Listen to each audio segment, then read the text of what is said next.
Welcome back. So last time we entered Garlemald and there was some fighting, and then we captured a bunch of Imperials and we're curing them of their tempering right now. Then we met this girl, Licinia, who's hiding up in this house in the mountains. How the mighty are fallen. Hmm. Sorry, I was still finding it hard to come to terms with all that's happened. Now that you're here, though, I'm hoping things might change for the better. You know, I've worked up quite a sweat from all the running about, so I'll leave space around the fire for the others. As you can tell, they're in a far worse state than me.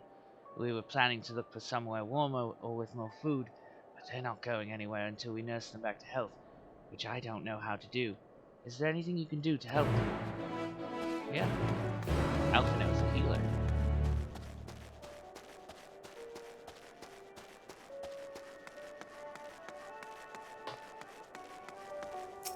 Alphino?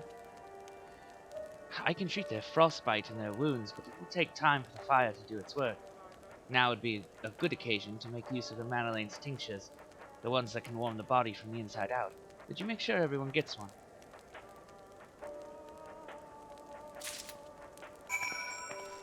The music's coming from this radio.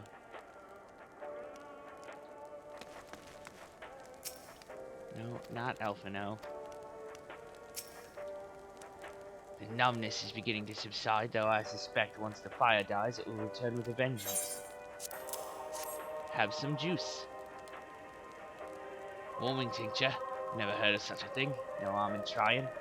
But tell me, have you heard aught of the city? Though calling it that seems absurd after what's happened.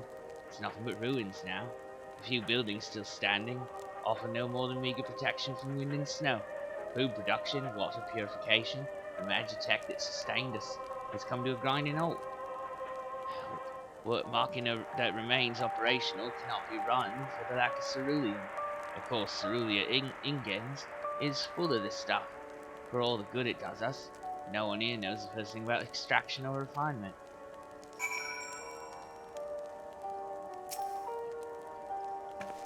And you, sir. Ah, for all is well. Yes, never better. Here, have some juice. Oh, what sweet libation is this? Is it poison by any chance? No? Ha ha, 'twas a joke, ha ha. Ha ha ha. If I laugh, 'tis that I may not weep. Ah, so said the poet, and alas my tears would freeze on my cheek ere they fell. We are the blessed damned to bear witness to the fall of the great empire, while our brethren lie dead, or live on as puppets of flesh. First came the war, then came the roar. When morning came, Garlemald was no more. In a cacophony of gunfire, explosions, and screams was our beloved capital razed to the ground. From the rubble rose the dishevelled remnants, their lavish finery caked in ash as they shuffled mindlessly towards the palace, each bearing a fragment of stone or metal, an offering perhaps to the architect of our destruction. A hopeful few tried to reason with the deranged, only to be beaten for their kindness. But I knew better than to plead with the horde. I fled with me health, if not my conscience preserved. Now I wait with my fellow cowards in our final judgment, or for our final judgment. And you? What do you want? Do you want some juice? A tincture. May as well drink it, I suppose.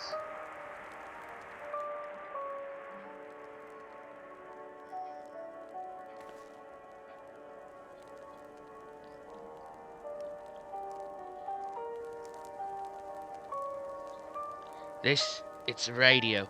You don't have them where you come from, I take it? We use them to listen to messages sent by others, even over great distances. There are different types, but this model is by far the most popular. Made with quality components, crafted with the finest ore, sourced from Locus Amanus it is. Not all that useful since the capital fell into ruin. The people at the broadcasting station must have either fled or ended up like all the others, because all we've been hearing is the same music being played over and over again. Home beyond the horizon, an ode to the brave men and women sent to reclaim our ancestral homeland of Locus Amanus. We may have founded an empire in the frozen wastes, but we always hoped to take back what was once ours. 'Tis a solemn reminder that, though we must suffer great hardship, better days will surely come. Despite everything, I believe that Emperor Varus yet lives, and that he speaks to us through our radios. It was a cunning strategy, faking his murder. He must have foreseen this catastrophe and chosen to conceal himself, that he may one day make his triumphant return. Yes, I'm sure of it. Emperor Varus would not be defeated so easily.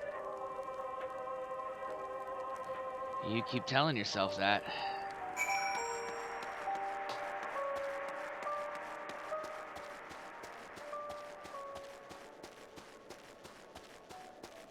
Lucinia, here, have some juice.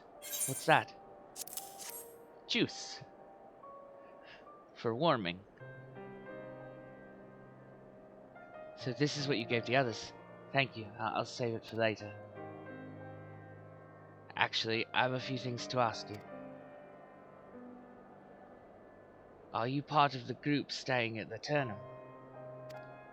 I saw Legatus Virgilia's troops heading towards the Magna Graecia a few days ago. Are they the ones you encountered? Yes. Camp Broken Glass, you call it. And Virgilia and her men are all there now. So how did you reach the Magna Graecia? Did you cross the mountains on foot? We flew. Airships? Then there might be a way to... Lucinia, where is everyone?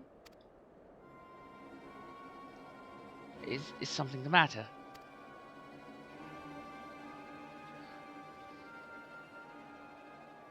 A voice from inside, you say? You must be imagining things. Everyone's out here. Perhaps a baby Almasty has found its way into the house. Almasties are like snow trolls. It wouldn't be the first time. Without the soldiers to scare them off, wild animals have been roaming closer to the settlements. Some have been known to attack people too. I've just had an idea. If you and yours are strong enough to defeat a Legatus, then surely a few beasts shouldn't pose a threat.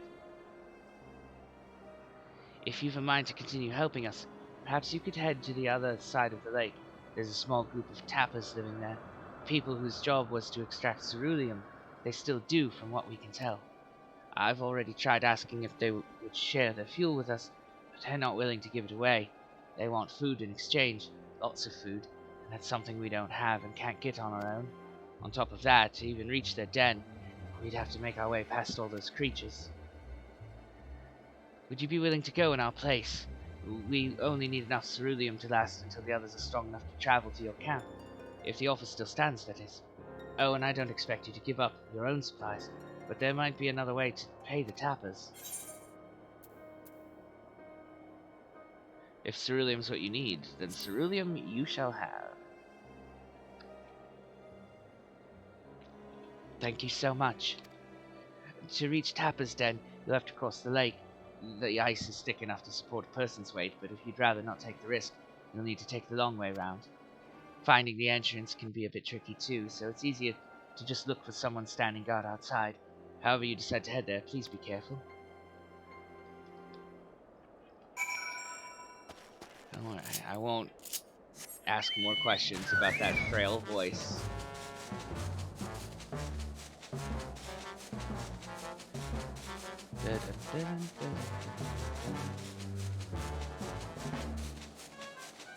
We can see the cave entrance from here because of the way the lighting is rendering.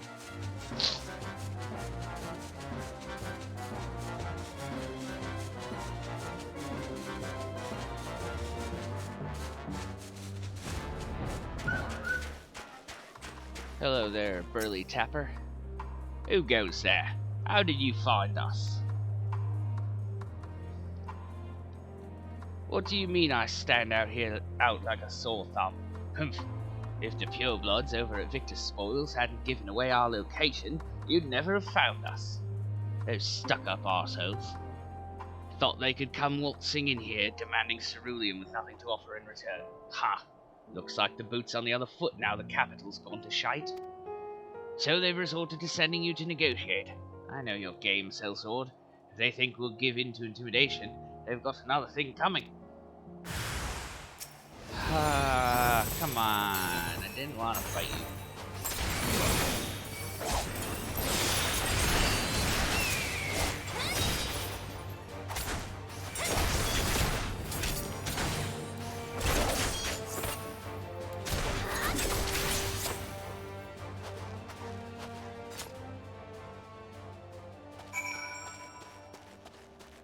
Hey, Jarek person in there. I beat up your guys because they attacked me. There you are, says someone. Oh, it's Alize.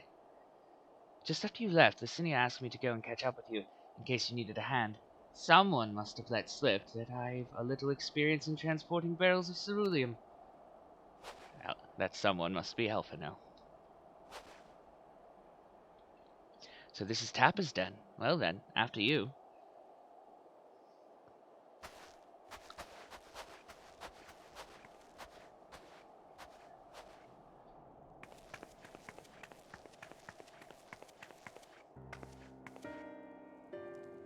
Who are you? What happened to the guards? They attacked me. The Orsians and rebels here to save the people of Garlemald. That doesn't make any goddamn sense. Why in the hells would you pass up this chance to put those imperial bastards to the sword? Let me guess, none of you are Garlean. You were brought here from other lands? Girbania, Yansha, Bosja, Dalmasca, to name but a few. Some dragged here against our will, others fed bollocks about a better life, all put to work extracting ceruleum. All given the esteemed title of An, placing us firmly on the bottom rung of the ladder. But the old hierarchy means nothing in the new Garlemald, says we. About the only thing that's escaped more or less unscathed is cerulia ingots. Still sustaining us, even with our paymasters out of the picture. We hear you're experts at drawing up ceruleum from the bottom of the lake, but how can you do that if it's frozen over? Ha! Wouldn't you like to know? Trade secrets, I'm afraid. At any rate, it's not as if ceruleum is used for much these days. What with the city in ruins, we take enough to power our heaters and save the surplus for later. And though it helps stave off the cold, it does sod all about our hunger unless we can trade it away. Speaking of which, be sure to tell your contingent we've got ceruleum by the barrelful. If they're interested, we'll exchange it for whatever provisions they're willing to spare. We can certainly ask, but if you're all free to go now, why carry on living here? Free to go? Go where? Even if we managed to get back to our homelands, there'd be nothing left for us thanks to the Empire, and the knowledge and skills we acquired working here would be practically useless outside of Garlemald. So we're staying for the time being. Long as there's a need for ceruleum, we'll find a way to get by, even if Garlemald, as we knew it, is gone for good. Gone for good?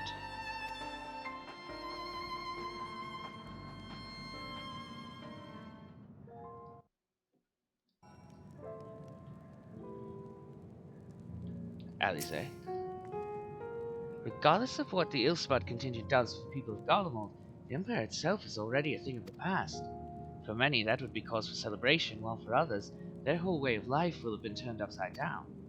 After all the atrocities committed in the Empire's name, perhaps it is for the best that it is consigned to history. But what of the ordinary people, their lives, their stories? Should they be forgotten too? I suppose there'll be plenty of time to ponder that later. For now, let's see about getting some ceruleum. At the end of the trail. So you've come seeking ceruleum, have you? Yes. Wait, those purebloods up at Victorspoil sent you. To turn to their enemies for help. They must be more desperate than I'd thought. Then again, Licinia's got her little sister to think about. Sister? But we only saw Licinia and 3 men. It's possible she died from whatever was ailing her. If she needed treatment, I doubt there'd be any way to get it around here. I may have refused Licinia at first, thinking she'd come back with something to exchange, but I can spare them a bottle's worth of cerulean. Consider it a reward for introducing me to the rest of your contingent. Be sure to send them our way, you hear?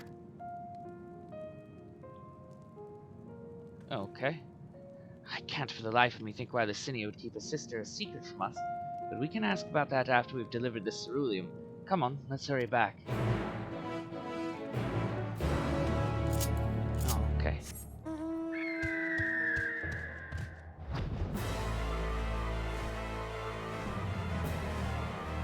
It's one of my newest birds.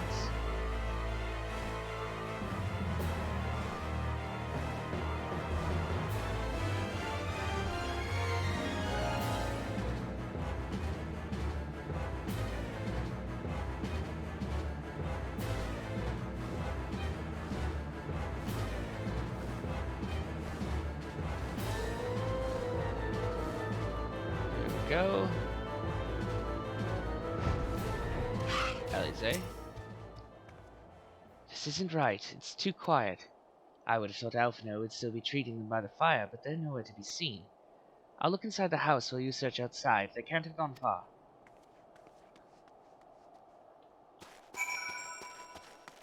Let's find them. Alphino. Alphino, did you beat up the refugees? They asked me to help carry supplies, but when I followed them back here, they attacked me. Caught me off guard, forced me to defend myself. I fear they fared rather worse than me. You can't fool us, we know what you're about. Vultures, that's what you are. Waiting in the wings for us to show weakness, then you swoop in. Here to help what rot, all a ploy to make us lower our guard. Let you in, put ourselves at your mercy, put us in chains, steal our lands, get your revenge. You're wrong, that's not what any of us want. Save the arguments for later, we've got bigger problems. I found empty medicine bottles in a bed that's still warm. It's true, Licinia was hiding her sick sister inside the house. But now there's no sign of either of them. Where are they? Where did they go? Away from you and yours. If you think I'll tell you, you're a fool. I'll never give up my people. We're trying to help them, you idiot. Her sister's ill. The empty bottles prove it. So the medicine ran out, or she put it in her pockets to make it easier to carry, or to avoid the sound of clinking glass. There are beasts everywhere. How could you let them go alone? To protect them from you.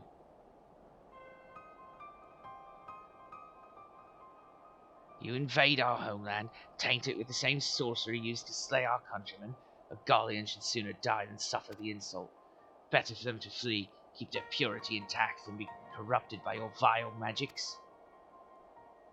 We were waiting for a chance to free them since the moment you arrived.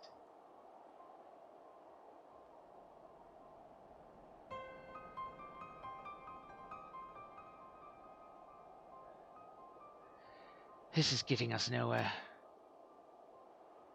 I cannot say how Licinia and her sister will react when we find them, but find them we must. Go on without me, both of you. I first need to tend to my injuries, and theirs. I will join you in the search later. All right, be careful. We'll do our best to find them quickly.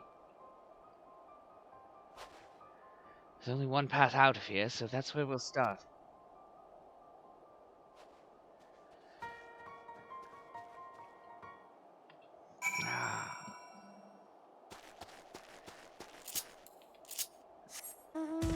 I mean, could have seen that coming.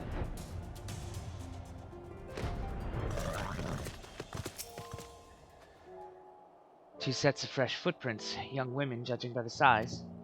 This is definitely them. Come on.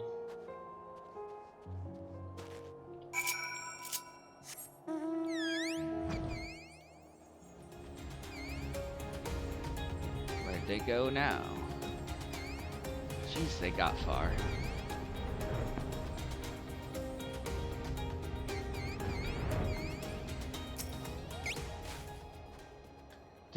trail stops at the frozen lake. Perhaps I chose this route so as not to leave footprints.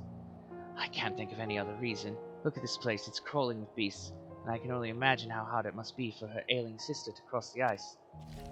We could really do with Alphino's help, but we can't afford to wait for him. Let's split up and look for clues.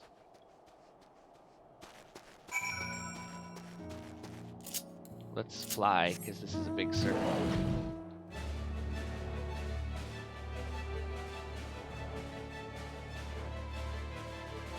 It's a really big circle.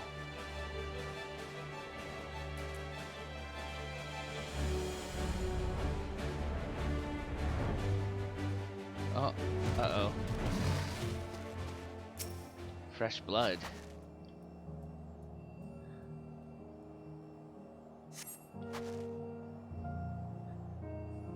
Judging by the amount, the victim may have been severely wounded. Leads southwestwards.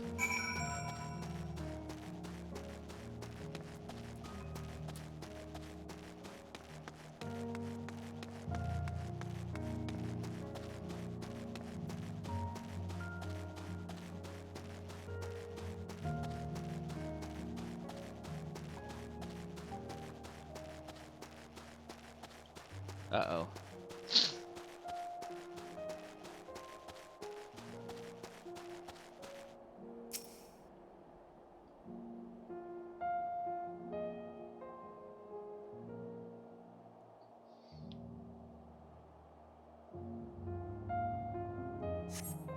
The two bodies are already cold.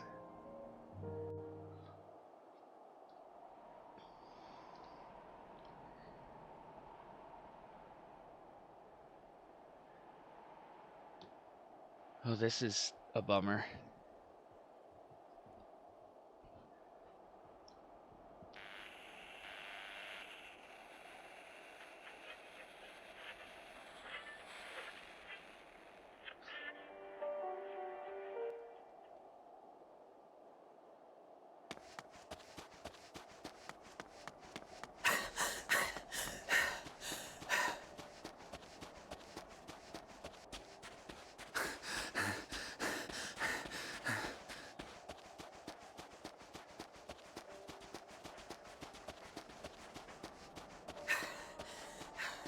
Blood trail.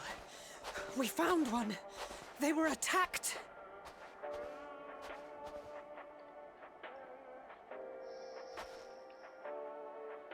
Yep. No.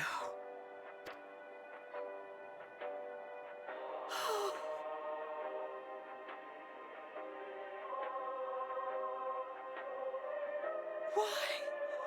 Why wouldn't they?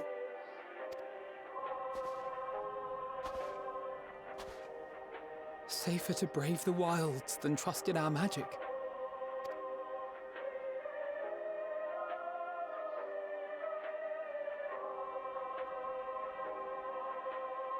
We should have... I should have...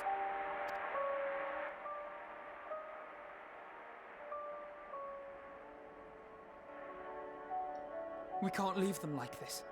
We have to take them home. Of course. What if we're only making it worse?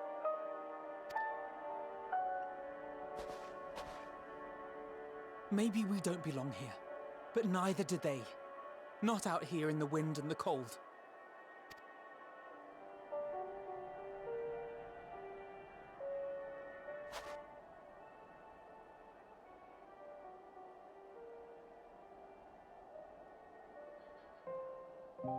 Oof.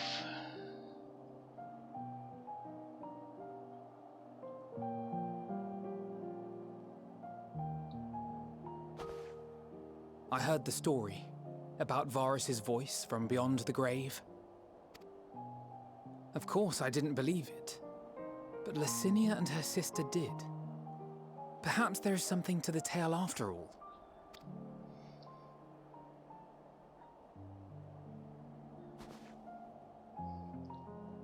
I want to understand, so I'm going to borrow this for a while, if that's all right.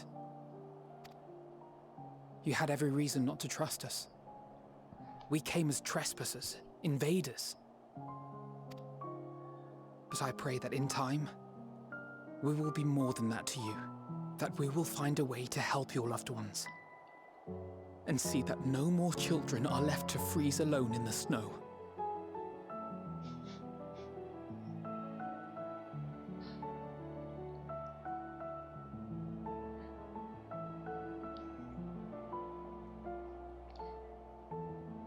He just quoted Azale.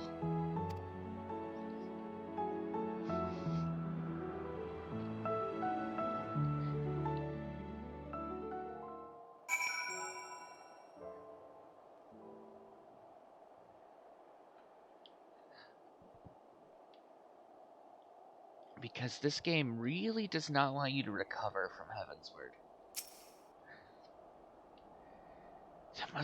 There must have been something we could have done. But what? Should we have never come here? Would they still be alive if we hadn't? The way forward. We've already caused enough harm here. Let us return to the camp before we cause any more.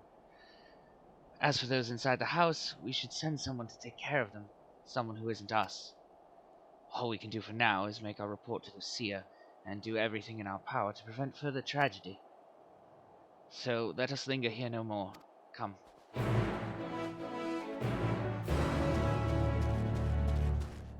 We can just teleport back to Camp Broken Glass.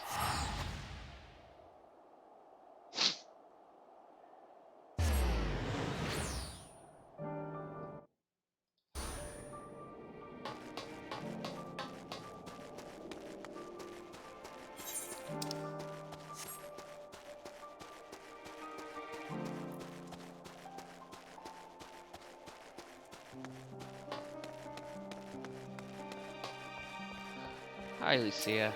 What's up? Alisaie and Elfino tell me they have finished their preliminary search for survivors, but refrain from saying much more than that. Clearly, they are reluctant to provide details. Might I ask you for your account? Yep.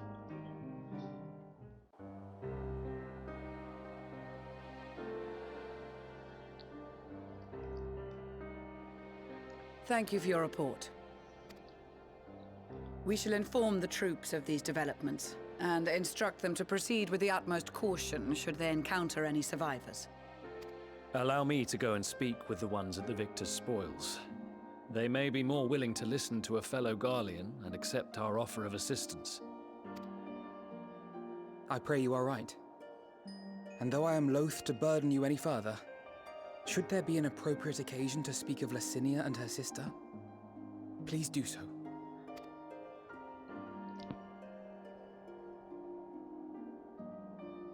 I am sorry to have put you through this. My distress is nothing compared to their suffering. So tell me, what else have we learned?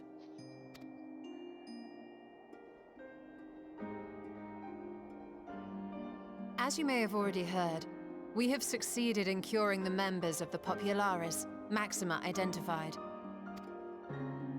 They have provided us with some intriguing insights into the current state of Garlemald.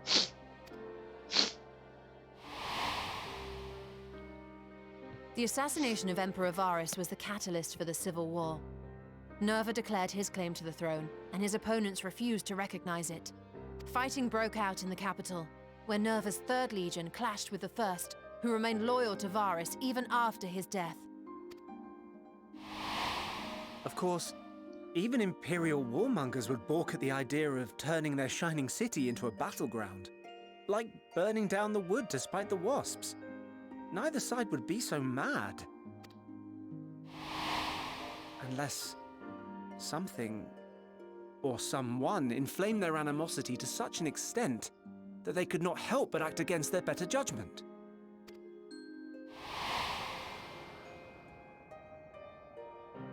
It brings to mind events at the Gimlet Dark, does it not? The Emperor's sudden withdrawal from the front lines, specifically. Nerva and his father, Titus, Varus's then political rival, took advantage of rumors that Crown Prince Zenos had been possessed by a demon. Elidibus, what better way to disparage your enemies than with the truth, or a close enough approximation? Indeed. But before their accusations could be substantiated, many of Titus's followers were silenced. While some were merely stripped of their status, others died under curious circumstances. One up. Again, Dang it. Elidibus. Like as not, he had a hand in it. No evidence was found to implicate Varus, certainly. Nevertheless, Titus, Nerva, and the Third Legion would have judged it a brazen attempt by the Emperor to rid himself of his political enemies. And then, in the midst of this growing turmoil, Varus Sosgalvus is murdered. And Garlemald's own prodigal son, Gaius van Belsar, is named the murderer. Shortly thereafter, Nerva claims the right of succession, and in response, the First Legion claims the assassination was part of a coup d'etat orchestrated by Titus and Nerva.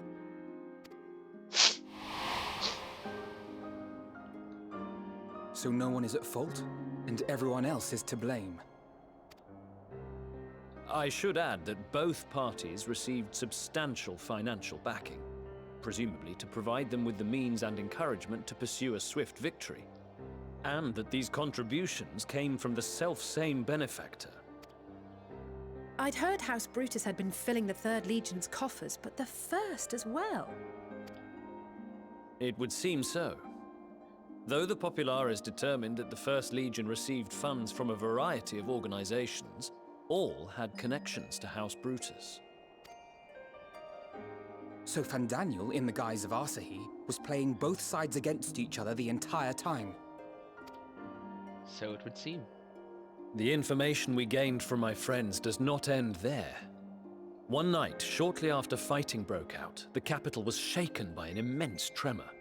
From that point onward, they have no memories, no recollection of any events, including our clash on the Magna Glaciers.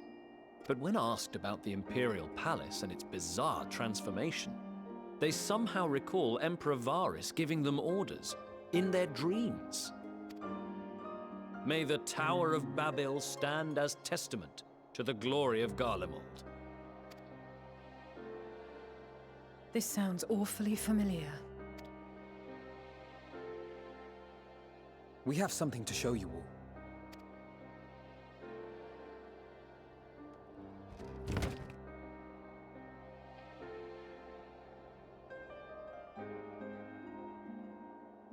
Varus spoke to them through this radio.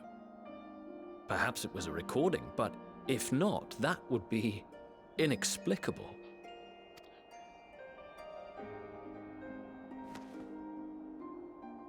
We are of one mind, then.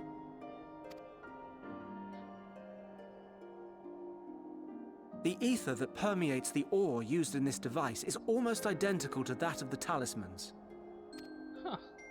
I see it. While it is likely more by coincidence than design, these devices might also ward against a primal's influence. A picture is beginning to form.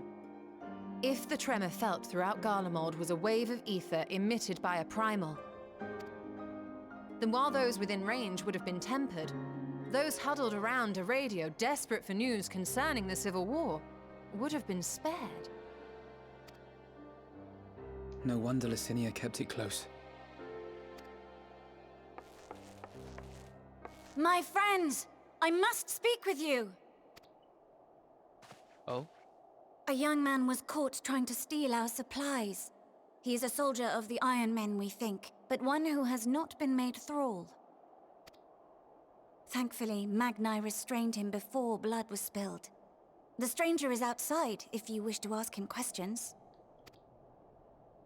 I think we do.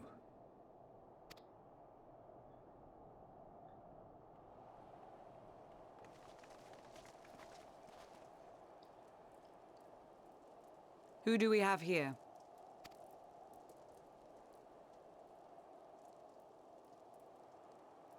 Garleans? Traitors to your homeland! Have you no shame?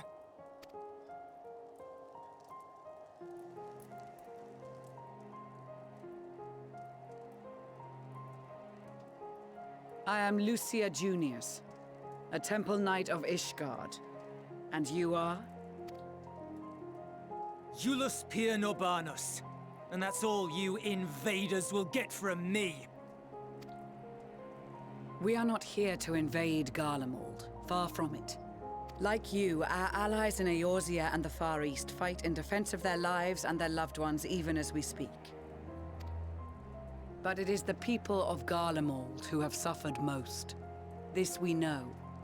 And that is why we have come to offer you our aid, that we may unite against our common foe.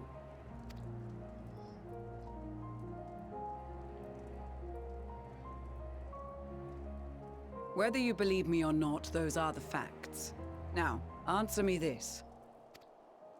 Why would a proud soldier of the Empire be reduced to stealing? The situation must be dire indeed for you to go to such lengths. If it is supplies you seek, we would gladly share ours, or turn a blind eye while you leave with your spoils. I will not negotiate. My commander will determine how to deal with you and yours. If you wish to treat with him, I will take you, but no more than 3. I don't much like the sound of that. But if we do accept his proposal, I suggest the 2 of us and...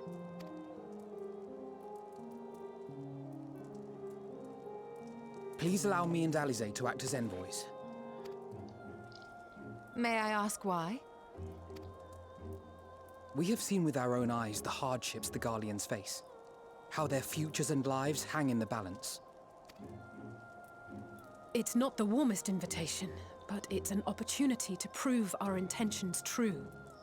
Maybe not a chance to make things right, but a chance to make them better. What would your mother say if I let the 2 of you go by yourselves?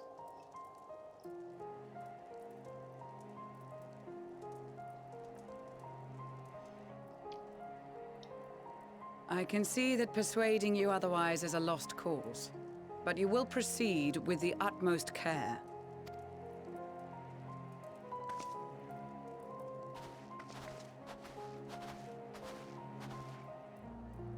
A couple of children and what? A sellsword? Is this an insult? Do you not know my face? Not in the least. You will find that they are more than qualified to speak on our behalf. There are many dangers on the road ahead. I will need that back.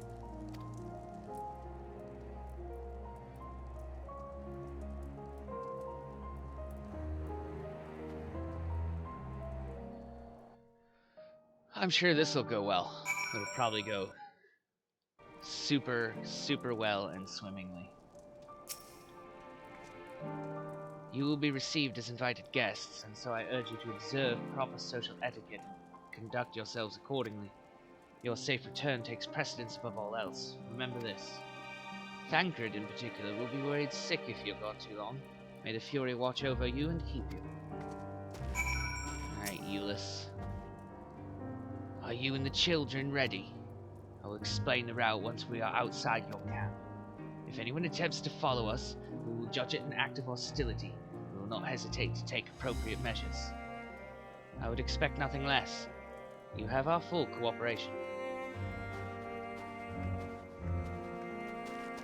Alright, Iulus. You jerk.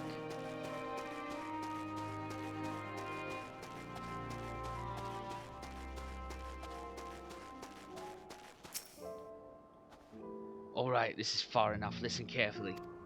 We head over that hill, then follow the road until we reach Liminal Station 4. Children in the lead, I want you where I can see you. We do have names, you know. I'm Alize and he's Elfino. And last but not least, there's Osaka. Osaka? Where have I heard that before? No matter, Elfino and Alize will watch the road ahead while we bring up the rear. I wasn't lying about there being many dangers, so you're to run, not saunter, run, towards the station. If you even think about going for your weapon, the deal's off. Should any creatures bar the way, we go around them.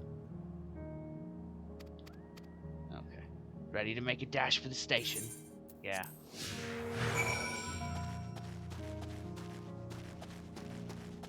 We follow.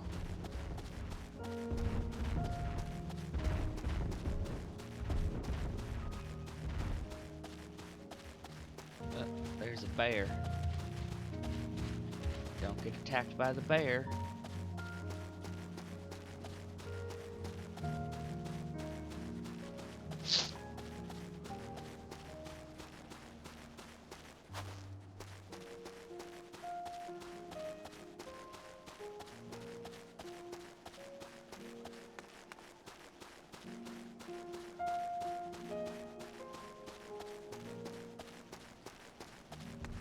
Do.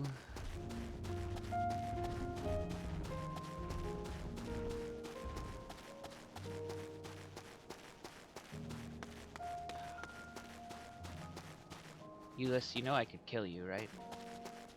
Super easy.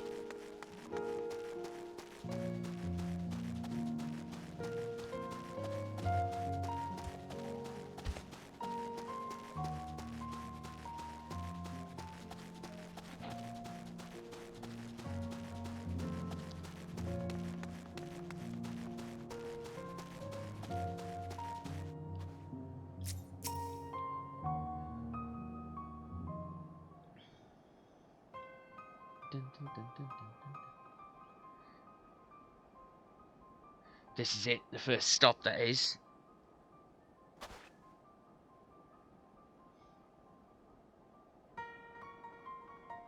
Good. Looks like your friends knew better than to follow us. Are these your headquarters?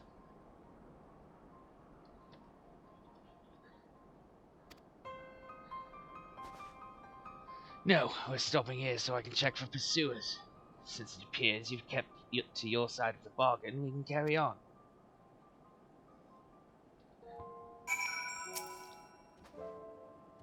North of the station is Regio Demorum, one of the main residential areas, or at least it was. The afflicted roam the streets in packs. They'll tear us to shreds if given the chance. So keep close, no wandering off, understood? The last bastion. From here, we'll be heading northeast, keeping to the left of the railway. While the route itself is straightforward, getting past the hordes unseen is anything but. Keep your weapons at the ready. They would attack their own countrymen. Aye, they spare their own, but slaughter the rest without hesitation. Though we'll try to avoid detection, the chances of sneaking by completely unnoticed are slim at best. I will lead the way, but in the event we are seen, you're to fight them off. Those two will follow us, provided they can refrain from drawing their weapons. While I doubt they would be foolish enough to stab their guide in the back, I will not take that chance. With that said, let us proceed.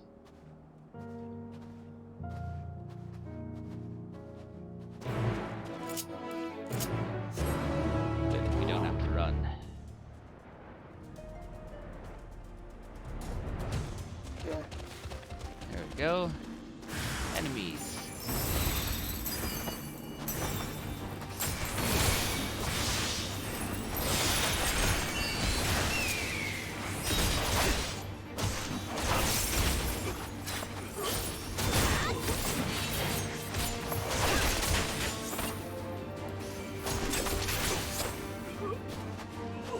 Good enough for you?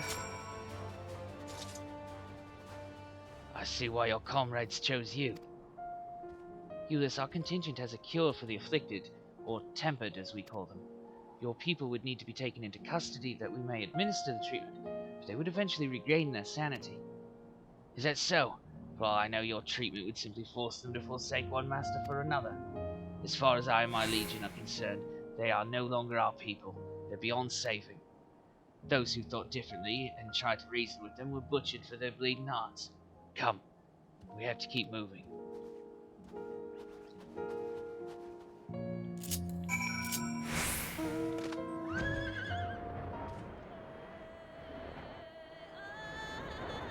Oh look, more baddies.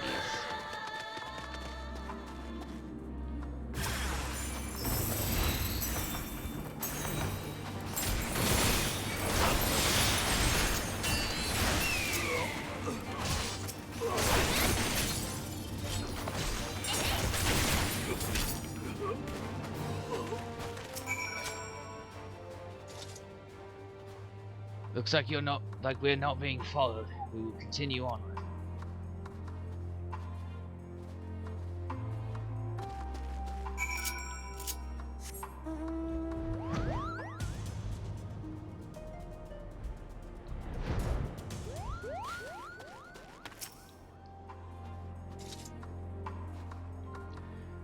I meant what I said. These people deserve only death. I stayed my hand before, only out of a desire to remain undiscovered, and that is still the higher priority. We should continue to avoid any unnecessary confrontations. Keep following the railway.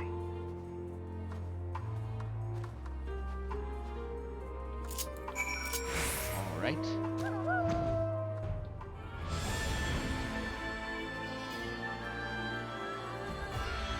We will do that.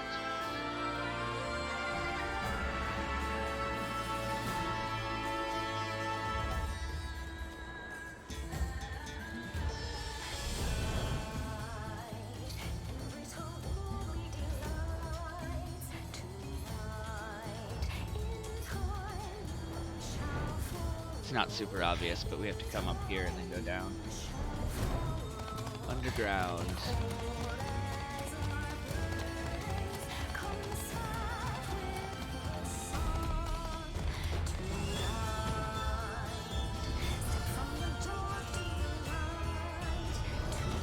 What? He's not down here. Gosh dang it.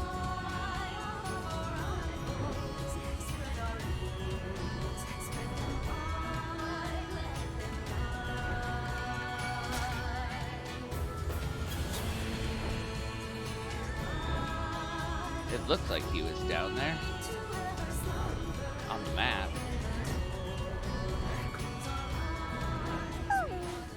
Uh-oh.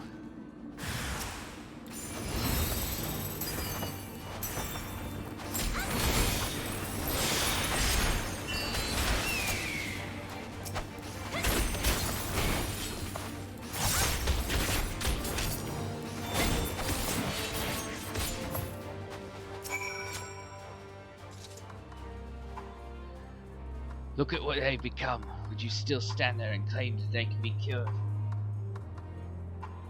Those exposed to a vast quantity of the primal's ether may suffer severe corruption. Even with treatment, such victims are beyond salvation. Then you admit it. Now that you have seen these monstrosities for yourself, perhaps you'll think twice before speaking of a cure.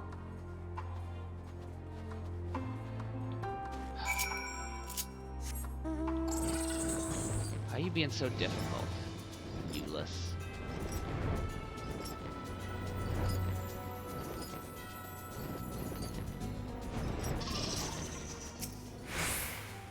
We're almost there.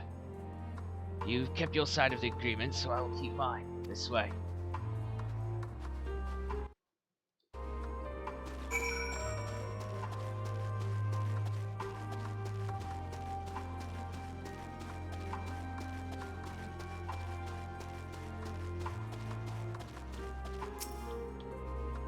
This is Tertium, one of Garlemald's largest stations.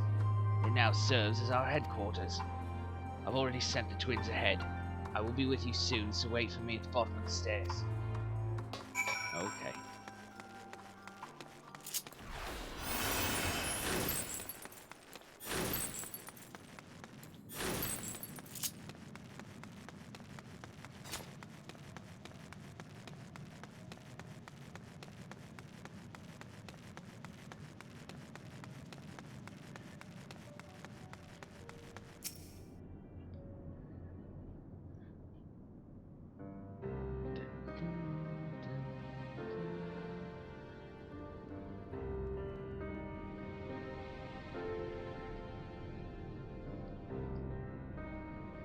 It's plain to see why they chose this as their base of operations.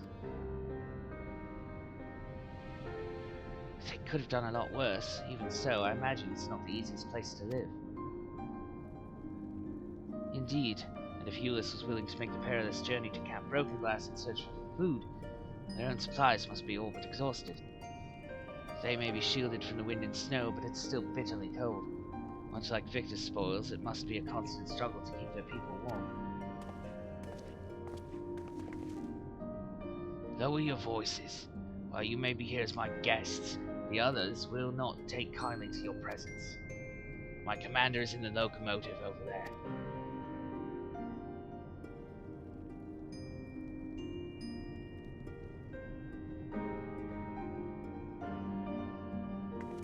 Okay.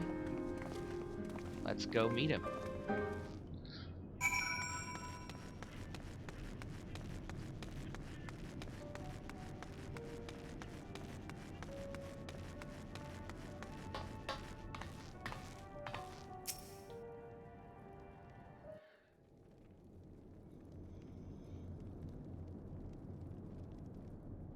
These are their chosen representatives. I was going way too low on his voice. Very well. Let us hear what they have to say. Yes, sir.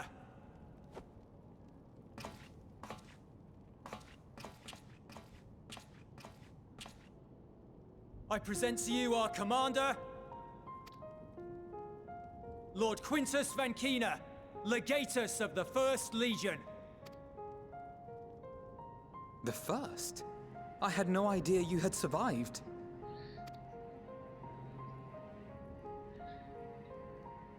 We lost our emperor, our city, more than half our troops. For my wounds, I may never take the field again. But we survived, aye. In a manner much to your liking, I dare say. We have no intention of adding to your misfortunes, nor do we bear you any ill will. Spare me. Though you children may speak in earnest, overtures of peace ever ring hollow in my ears. So long as man stands to profit from his neighbor's suffering, war is inevitable. Driven from our ancestral homeland into this blasted waste. Yet still you yearned to rob us of our paltry scraps. 'Twas only with Magitech that you learned to keep your distance. Though we knew it was only a matter of time before you regrouped and returned. Conquest and empire were our only defenses. Emperors Solus and Varys understood this, and through their campaigns saw us grow and prosper. Much blood has been spilled in Garlemald's name, aye. But if it is a choice between yours and mine, then it is hardly a choice at all. I do not deny that a great many conflicts throughout history were driven by the desire or necessity to gain by another's loss. That is not why we are here. Nor have we come to petition your aid in the war with the Telophoroi, grave though that threat may be. Our purpose is simply this. We wish to help you. Let us help you. If there is aught that can be done to ease your plight, we would be glad to do it. Perhaps you would.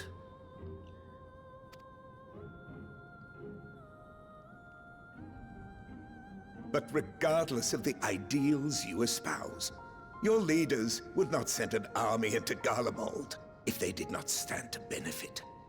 If we accept their aid, they will expect their efforts to be rewarded once the Telophoroi are no longer a threat. And after compensation and concessions, the great empire would be brought to heel. Her enemies rejoice at her downfall. Our third eye, a mark of shame. We won't stand idly by and let your people be humiliated. And we're not alone in that. We only want to make a difference, to make this world of ours better. Surely you can understand that. What I'm trying to say is, there are so many people who just don't care about making you suffer. And maybe that's almost insulting after all the suffering you feel the world has subjected your people to, but believe it or not, that's the truth. And now we're here, and all we're asking is for you to tell us what you want, what you hope for. So much blood has been shed, so much lost. All because of this endless war. Who wouldn't want to end it? Can we not work together to face our problems as one?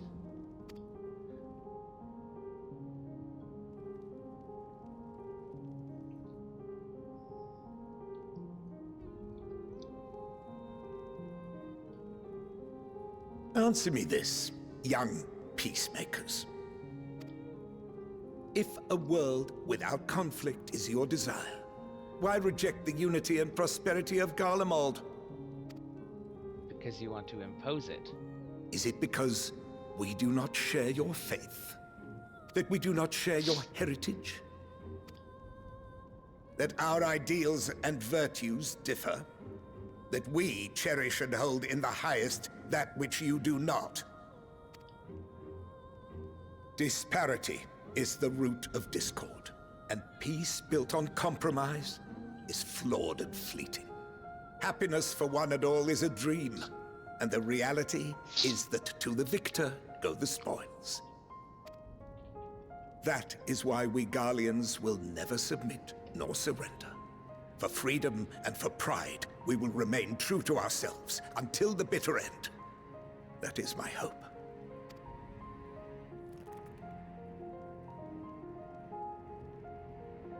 It seems there is nothing more to say on the matter.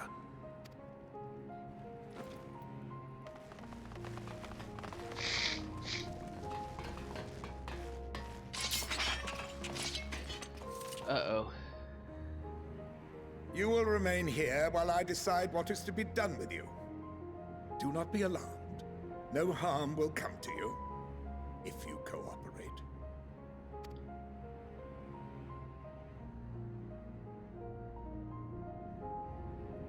We will not resist. However, as your guests, I ask that we be allowed to speak with the other members of your group.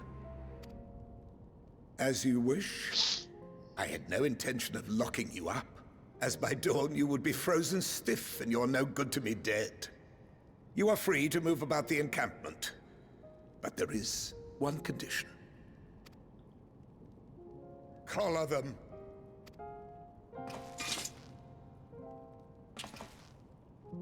Collar?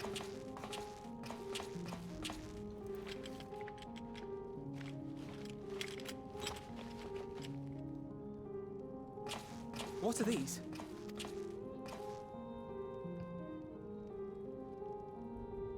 Incentive.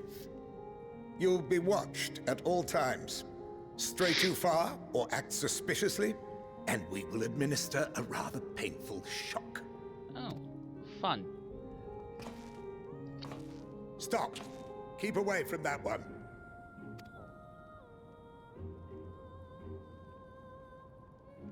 The champion of Eorzea is not so easily cowed. At least someone knows who we are.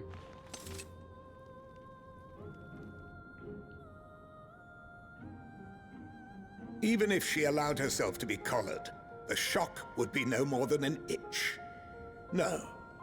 If she refuses to obey, we will activate the twins' restraints instead. I see how it is.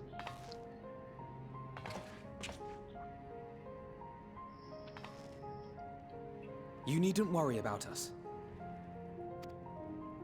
We'll forget we're even wearing them soon enough. Even now, you still... Why go to such lengths? What is it all for?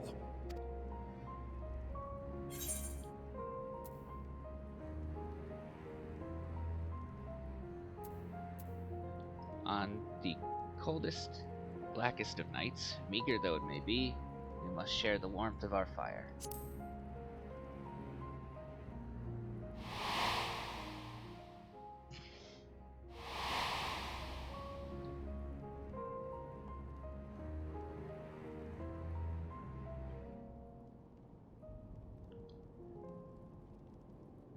You are a curious one. A far cry from the merciless barbarian others paint you to be. You will be their warden. Take them away. Yes, sir. Come on, you blue-haired jerk.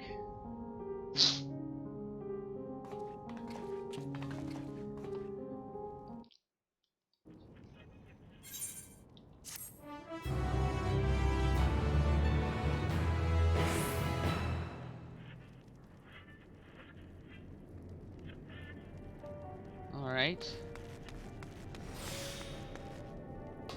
That's where we'll stop for now. And when we come back, we'll see what else Euless has for us.